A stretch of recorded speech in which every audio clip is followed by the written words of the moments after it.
ભોલાવ જિલ્લા પંચાયત વિસ્તારમાં આવતા રહાડપુર ખાતે ધારાસભ્ય રમેશભાઈ મિસ્ત્રીના વરદ હસ્તે 35.32 લાખના થયેલ કે થનાર વિવિધ વિકાસ કાર્યોનું લોકાર્પણ અને ખાતમુહૂર્ત કરાયું હતું। રંગઉપવન સોસાયટી ગરબા ગ્રાઉન્ડ રહાડપુર ગેટ કાર્યક્રમમાં ધારાસભ્ય રમેશભાઈ મિસ્ત્રીના હસ્તે જિલ્લા પંચાયત કારોબારી અધ્યક્ષ ધર્મેશભાઈ મિસ્ત્રીની વિશેષ ઉપસ્થિતિમાં અંદાજિત 35.32 લાખના થયેલ થનાર વિવિધ વિકાસ કાર્યોનું લોકાર્પણ અને ખાતમુહૂર્ત કરવામાં આવ્યું હતું। આ પ્રસંગે તાલુકા અને ગ્રામ પંચાયતના સભ્યો સહિત રહાડપુરના અગ્રણીઓ ઉપસ્થિત રહ્યા હતા।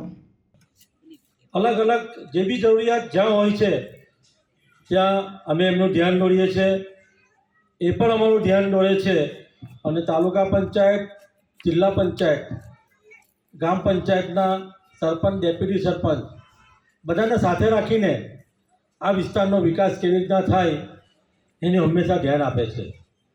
હું આ સોસાયટીની વાત કરું તો આ સોસાયટીમાં આજે જે કામોનું ખાતમુહૂર્ત ને લોકાર્પણ થયું છે એમાં એક પેવર બ્લોકનું 3 લાખનું કામ છે, એક બોરવેલનું કામ છે પાણીના, ને એક હાઈ માસનું કામ છે જે રમેશભાઈ પોતાની ગ્રાન્ટમાંથી આપ્યું છે, બોર્ડ બી એમની ગ્રાન્ટમાંથી આપ્યું છે, અને પેવર બ્લોકનું કામ એ જિલ્લા પંચાયતના સદસ્ય એટલે મારી ગ્રાન્ટમાંથી આવ્યા છે। એટલે અનેક પ્રકારના જે કામો છે એ હંમેશા અમને બધાને સાથે રાખીને આ વિસ્તારનો વિકાસ થાય એમ ઈચ્છે છે। આવનાર લગભગ 2 દિવસ પછી તમારા વિસ્તારમાં એક ખૂબ મોટું કામ થવા જઈ રહ્યું છે જે અંડરગ્રાઉન્ડ ડ્રેનેજ સાહેબ એમની વાતમાં વાત કરશે। વિવિધ પ્રકારના લોકાર્પણના અને ખાતમુહૂર્તના કાર્યક્રમનું આયોજન થયેલું છે।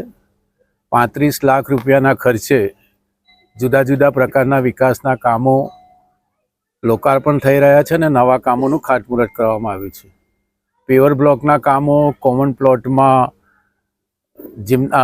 રમવાના સાધનો, પીવાની પાણીની લાઈન, ગટર લાઈન, પ્રોટેક્શન વોલ, આ પ્રકારના વિવિધ કામો આ 35 લાખ રૂપિયાના ખર્ચે આ વિસ્તાર, આ ગામમાં થવાના છે। મોટી સંખ્યામાં ગામના સોસાયટીના આગેવાનો અહીંયા ઉપસ્થિત રહ્યા છે।